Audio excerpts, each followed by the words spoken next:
Baik, perkenalkan nama saya Itubaldo Skimotus Simbolo, NIM 2011-001. Jadi di sini saya akan menjelaskan UTS dari mata kuliah Etika dan Hukum. Untuk analisis studi kasusnya itu tentang cybercrime. Oke, kita langsung saja ke bagian pembahasannya. Kita ke latar belakang. Kebutuhan akan teknologi jaringan komputer semakin meningkat.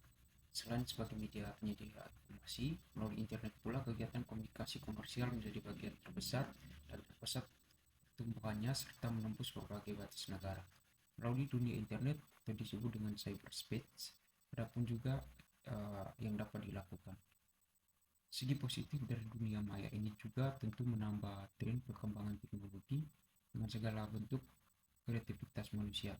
Namun dampak negatif pun tidak bisa dihindari seiring dengan perkembangan teknologi internet menyebabkan munculnya kejahatan yang disebut dengan cybercrime atau kejahatan melalui jaringan internet, sehingga dalam kejahatan komputer dimungkinkan adanya delik formil dan delik material.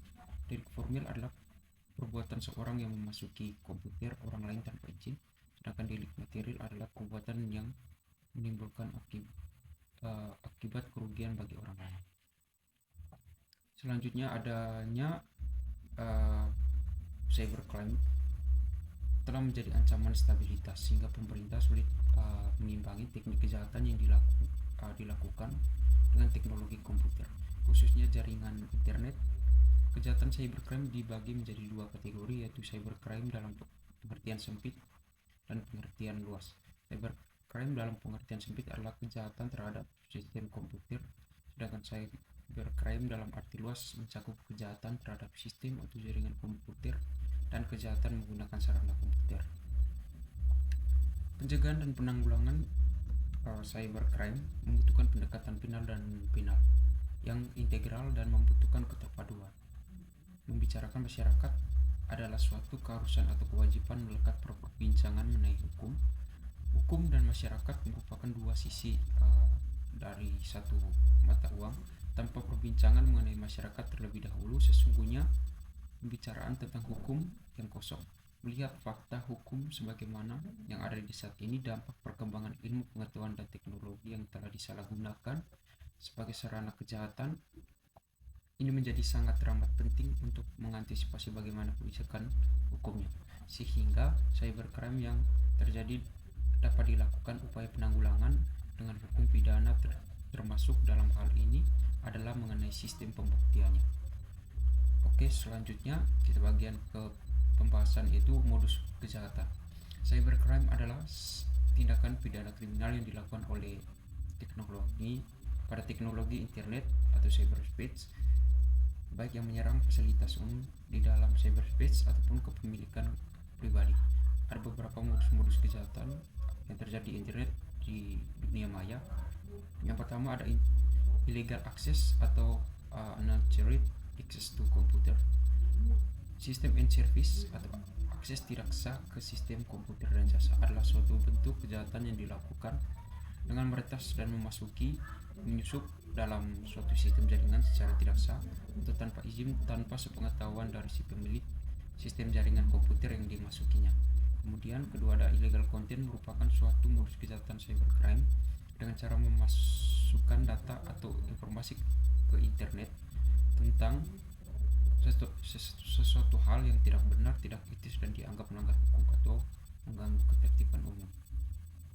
Selanjutnya ada data forgery, adalah modus kejahatan dalam dunia maya yang dilakukan dengan cara memasukkan data pada dokumen-dokumen yang tersimpan pada chipless dokumen melalui internet.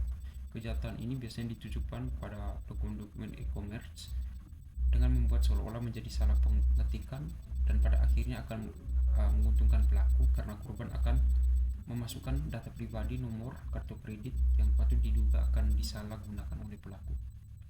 Kemudian ada cyber espionage atau espionage cyber, adalah suatu kejahatan yang modusnya menggunakan jaringan internet untuk melakukan kegiatan mata-mata terhadap pihak lain dengan cara memasukkan sistem jaringan komputer atau komputer network sistem pihak menjadi sasarannya.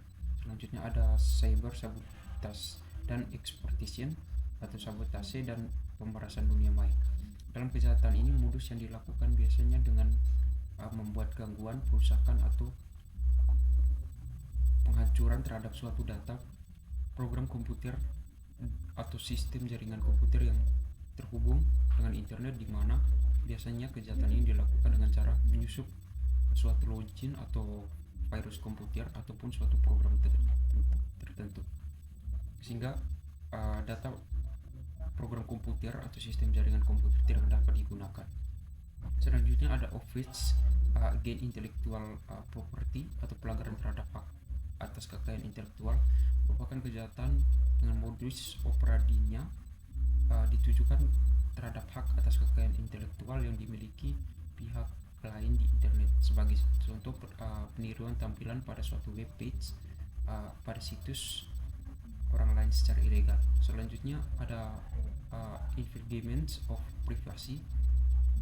Modus pada kejahatan ini merupakan keterangan pribadi seorang yang tersimpan pada formulir data pribadi yang tersimpan pada komputer yang apabila diketahui orang lain dapat merugikan korban secara material maupun imaterial, seperti kebocoran kartu kredit, nomor PIN ATM dan sebagainya. Berikut ini merupakan beberapa kasus cybercrime yang terjadi di Indonesia. Yang pertama itu pencurian akun user internet. Merupakan salah satu kategori identity atau theft dan fraud atau pencurian identitas dan penipuan. Hal ini dapat terjadi karena pemilik user kurang sigap terhadap keamanan di dunia maya dengan membuat user dan password yang identik atau gampang ditebak, memudahkan para pelaku kejahatan dunia maya melakukan aksinya. Kemudian ada device atau membacak situs web. Metode kejahatan device adalah mengubah tampilan suatu sesuai keinginan pelaku kejahatan, bisa menampilkan tulisan provokatif atau gambar-gambar lucu. Merupakan salah satu jenis kejahatan dunia maya yang paling favorit karena hasil kejahatannya dapat dilihat secara langsung oleh masyarakat. Selanjutnya yang ketiga ada probing dan port scanning. Salah satu yang dilakukan cracker sebelum masuk ke server ditargetkan adalah melakukan pengintaian. Cara yang dilakukan adalah dengan melakukan port scanning atau probing serta melihat service apa saja yang tersedia di server target. Sebagai contoh, hasil scanning dapat dilakukan. Sebagai contoh, hasil scanning dapat menunjukkan bahwa server target menjalankan program web server apache, mail, serta send email, dan seterusnya. Analogi hal ini dengan dunia nyata adalah dengan melihat apakah pintu rumah Anda terkunci, mereka kunci yang digunakan, jendela mana yang terbuka, apakah pagar terkunci menggunakan firewall atau tidak. Selanjutnya ada virus dan trojan. Komputer merupakan program komputer yang dapat menggandakan atau menyalin dirinya sendiri dan menyebar dengan cara menyisipkan salinan dirinya ke dalam program atau dokumen lain. Trojan adalah sebuah bentuk perangkat lunak yang mencurigakan atau malicious software yang dapat merusak sebuah sistem atau jaringan dengan tujuan trojan adalah memperoleh informasi dari target. Yang kelima ada carding, adalah aktivitas pembelian barang di internet menggunakan kartu kredit bajakan. Kartu kredit tersebut diperoleh dengan cara meminta dari carder lain, dengan catatan harus bergabung dengan komunitas carder pada server IRC tertentu, ataupun dengan menggunakan kemampuan social engineering yang dimiliki oleh carder. Kejahatan carding juga seringkali dilakukan dengan sistem phishing, yaitu dengan menyadap melalui situs website aspal atau asli palsu agar personal data nasabah dapat dicuri. Kemudian ada kita lanjut ke bagian B, itu dampak kerugian. Kejahatan cybercrime memberikan dampak yang sangat besar dalam kehidupan, baik itu individu, perusahaan, pemerintah. Oleh sebab itu dibutuhkan partisipasi aktif dalam menghindari. Yang pertama, dampak dan kerugiannya, gangguan kegiatan operasional bisnis. Salah satu dampak yang paling nyata itu cybercrime, yaitu gangguan terhadap kegiatan operasional bisnis. Contohnya serangan DDoS yang mengakibatkan layanan online tidak bisa diakses pelanggan maupun karyawan. Dampak ini berujung pada produktivitas bisnis, kerugian finansial, bahkan hilangnya kepercayaan terhadap perusahaan. Kemudian ada biaya perawatan sistem. Setelah mengalami serangan cybercrime, perusahaan harus mengeluarkan biaya besar untuk memperbaiki dan memulihkan sistem yang telah dirusak.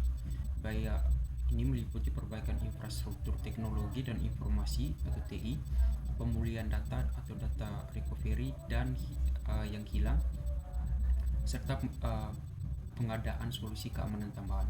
Kehilangan data, cybercrime dapat menyebabkan perusahaan kehilangan data berharga. Serangan malware dalam pencurian data mengakibatkan informasi rahasia, data-data pelanggan atau rencana bisnis yang belum dirilis. Masalah ini bisa berdampak jangka panjang pada operasional bisnis, kepercayaan pelanggan. Selanjutnya ada rusaknya reputasi. Tidak bisa perusahaan terkena kasus ataupun instansi lainnya terkena kasus seperti ini dengan memiliki reputasi yang buruk di mata masyarakat. Kasus cybercrime juga merupakan pelanggaran akibat kebocoran yang hingga kepercayaan pun terpengaruh. Kepercayaan pelanggan yang rusak merupakan hal yang sulit untuk diperbaiki sehingga berdampak negatif pada pertumbuhan dan kesinambungan bisnis jangka panjang. Selanjutnya ada perubahan aktivitas bisnis. Perubahan yang terkena perusahaan yang terkena cybercrime terpaksa harus melakukan perubahan signifikan pada aktivitas bisnisnya. Contohnya setelah mengalami serangan, perusahaan membatasi akses sistem keamanan data. Selanjutnya kehilangan pendapatan. Dampak finansial yang merugikan juga merupakan konsekuensi dari serangan cyber. Perusahaan terpaksa mengalami kehilangan pendapatan karena layanan mereka yang tidak bisa diakses selama serangan, maupun tingkat kepercayaan dari perusahaan atau instansi tertentu. Selain itu, biaya pemulihan perawatan juga mempengaruhi dalam kesehatan keuangan keseluruhan.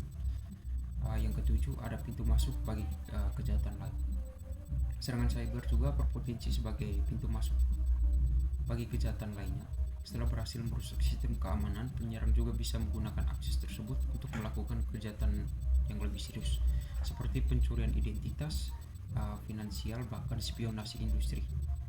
Perusahaan ini harus melindungi dari kejahatan cyber sehingga serangan yang lebih berbahaya pada masa depan. Gangguan yang ke-8 itu gangguan psikologis. Gangguan psikologis masih jadi dampak cybercrime yang sering diabaikan. Karyawan perusahaan mereka merasa tidak aman dan cemas ketika berada di tempat kerjanya. Kecemasan dan gangguan psikologis ini juga mengganggu produktivitas, kepuasan kerja, dan kesejahteraan mental karyawan. Kemudian ada yang kecil itu dampak hukum. Meskipun dunia cyber merupakan dunia virtual, hukum tetap diperlukan untuk mengatur sikap tindakan masyarakat. Setidaknya ada dua hal, yaitu cyber law adalah aspek hukum yang ruang lingkupnya meliputi aspek perorangan atau subjek hukum yang menggunakan dan memanfaatkan teknologi internet.